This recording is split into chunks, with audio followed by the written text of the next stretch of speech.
고린도전서 12장부터 14장까지입니다. 고린도전서 12장.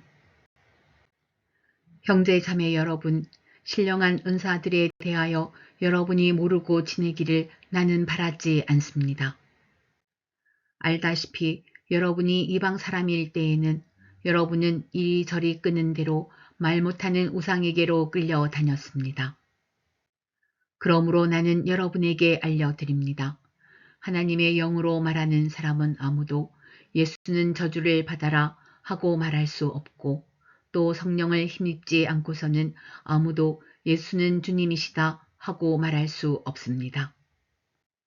은사는 여러 가지지만 그것을 주시는 분은 같은 성령이십니다.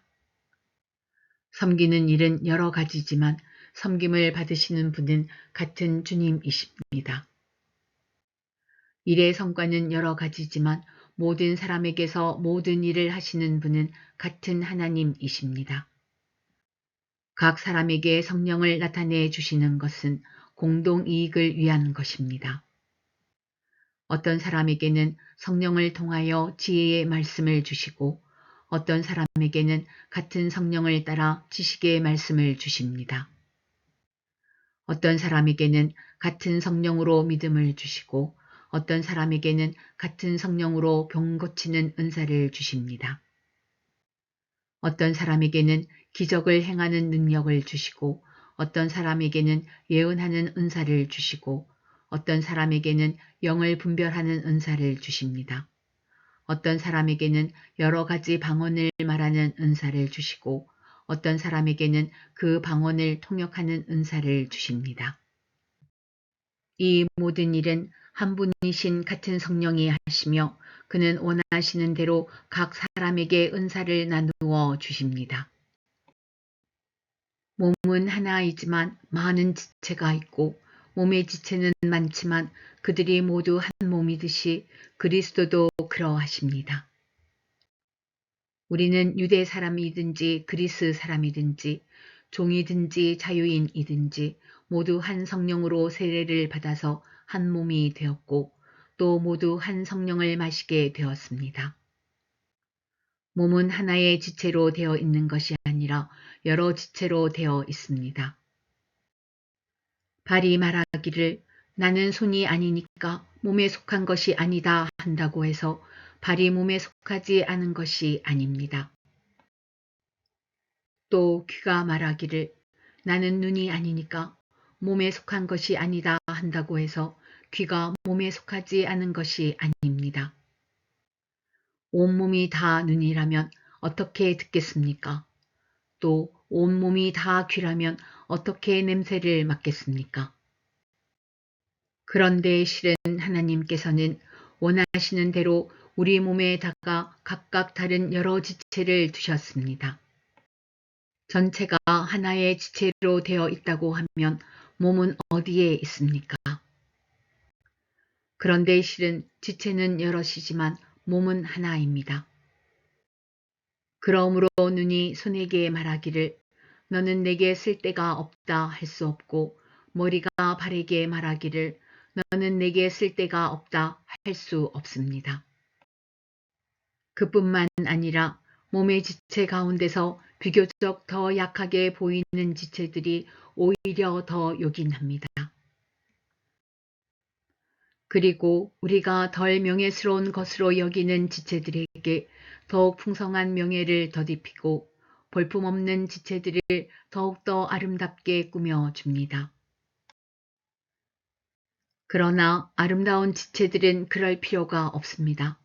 하나님께서는 몸을 골고루 짜 맞추셔서 모자라는 지체에게 더 풍성한 명예를 주셨습니다. 그래서 몸에 분열이 생기지 않게 하시고 지체들이 서로 같이 걱정하게 하셨습니다. 한 지체가 고통을 당하면 모든 지체가 함께 고통을 당합니다. 한 지체가 영광을 받으면 모든 지체가 함께 기뻐합니다. 여러분은 그리스도의 몸이요 따로따로는 지체들입니다. 하나님께서 교회 안에 몇몇 일꾼을 세우셨습니다. 그들은 첫째는 사도요, 둘째는 예언자요, 셋째는 교사요, 다음은 기적을 행하는 사람이요, 다음은 병 고치는 은사를 받은 사람이요, 남을 도와주는 사람이요, 관리하는 사람이요, 여러 가지 방언으로 말하는 사람입니다. 그러니 모두가 사도이겠습니까? 모두가 예언자이겠습니까? 모두가 교사이겠습니까?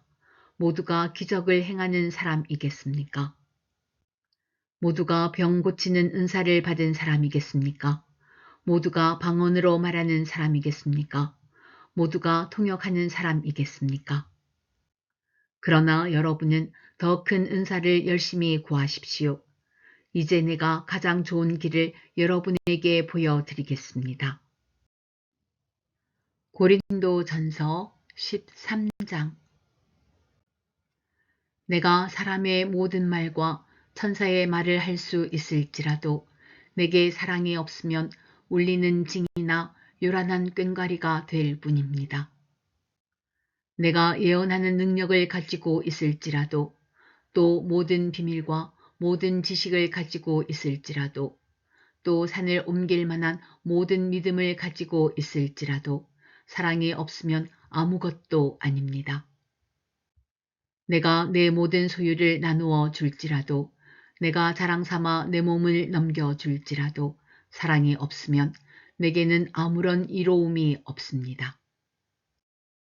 사랑은 오래 참고 친절합니다. 사랑은 시기하지 않으며 뽐내지 않으며 교만하지 않습니다. 사랑은 무례하지 않으며 자기의 이익을 구하지 않으며 성을 내지 않으며 원한을 품지 않습니다.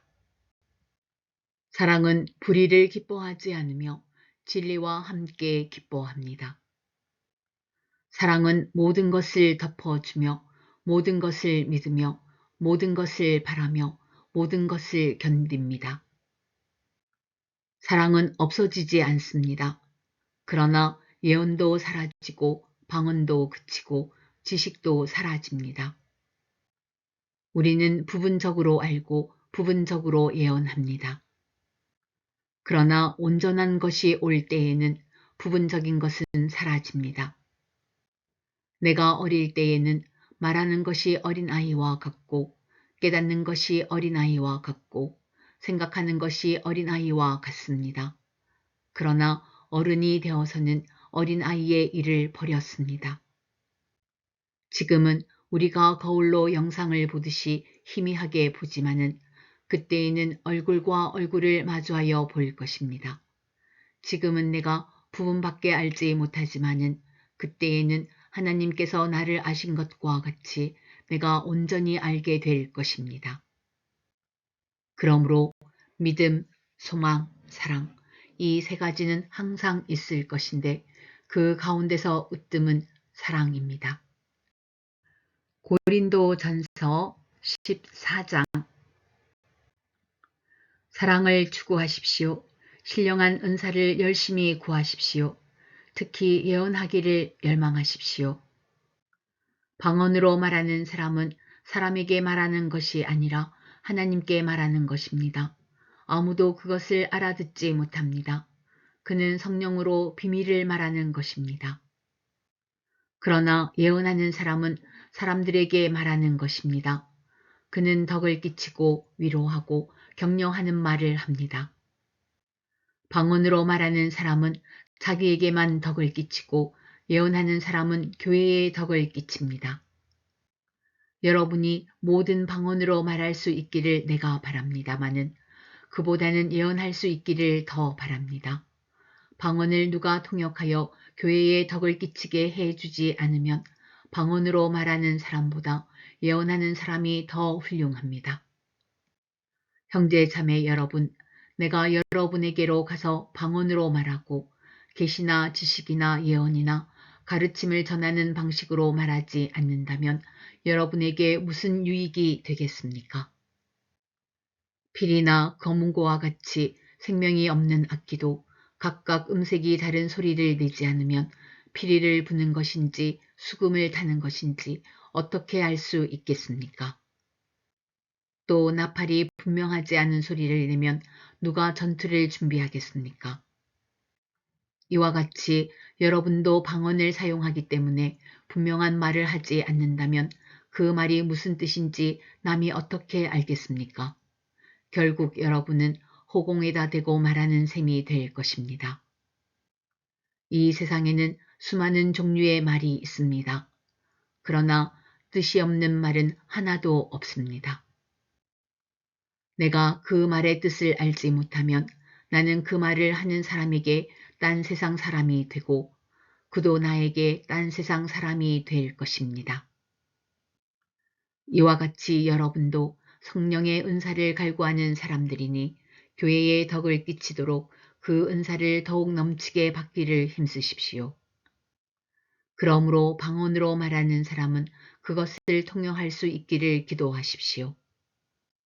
내가 방언으로 기도하면 내 영은 기도하지만 내 마음은 아무런 열매를 얻지 못합니다. 그렇다면 어떻게 해야 하겠습니까? 나는 영으로 기도하고 또 깨친 마음으로도 기도하겠습니다. 나는 영으로 찬미하고 또 깨친 마음으로도 찬미하겠습니다. 그렇지 않고 그대가 영으로만 감사를 드리면 갓 믿기 시작한 사람은 그것이 무슨 뜻인지를 알아듣지 못하므로 어떻게 그 감사 기도에 아멘 하고 말할 수 있겠습니까? 그대가 훌륭하게 감사 기도를 드린다고 해도 다른 사람에게는 덕이 되지 않습니다. 나는 여러분 가운데 누구보다도 더 많이 방언을 말할 수 있음을 하나님께 감사합니다. 그러나 나는 방언으로 만마디 말을 하기보다도 다른 사람을 가르치기 위하여 나의 깨친 마음으로 교회에서 5마디 말을 하기를 원합니다. 형제 자매 여러분, 생각하는 데는 아이가 되지 마십시오. 악에는 아이가 되고 생각하는 데는 어른이 되십시오. 율법에 이렇게 기록되어 있습니다. 주님께서 말씀하시기를 내가 방언을 하는 사람의 혀와 딴 나라 사람의 입술로 이 백성에게 말할지라도 그들은 나의 말을 듣지 않을 것이다 하셨습니다. 그러므로 방언은 신자들에게 주는 표징이 아니라 불신자들에게 주는 표징이고 예언은 불신자들에게 주는 것이 아니라 신자들에게 주는 것입니다. 온 교회가 한 자리에 모여서 모두가 방언으로 말하고 있으면 갓 믿기 시작한 사람이나 믿지 않는 사람이 들어와서 듣고 여러분을 미쳤다고 하지 않겠습니까? 그러나 모두가 예언을 말하고 있으면 갓 믿기 시작한 사람이나 믿지 않는 사람이 들어와서 듣고 그 모두에게 질책을 받고 심판을 받아서 그 마음속에 숨은 일이 드러나게 됩니다. 그래서 그는 엎드려서 하나님께 경배하면서 참으로 하나님께서 여러분 가운데 계십니다 하고 환히 말할 것입니다. 그러면 형제 자매 여러분 어떻게 해야 하겠습니까? 여러분이 함께 모이는 자리에는 찬송하는 사람도 있고 가르치는 사람도 있고 하나님의 계시를 말하는 사람도 있고 방언으로 말하는 사람도 있고 통역하는 사람도 있습니다. 모든 일을 남에게 덕이 되게 하십시오. 누가 방언으로 말할 때에는 둘 또는 많아야 셋이서 말하되 차례로 말하고 한 사람은 통역을 하십시오. 통역할 사람이 없거든 교회에서는 침묵하고 자기에게와 하나님께 말하십시오. 예언하는 사람은 둘이나 셋이서 말하고 다른 이들은 그것을 분별하십시오. 그러나 앉아있는 다른 사람에게 계시가 내리거든 먼저 말하던 사람은 잠잠하십시오. 여러분은 모두 한 사람씩 한 사람씩 예언을 할 수 있습니다. 그래야 모두가 배우고 권면을 받게 됩니다.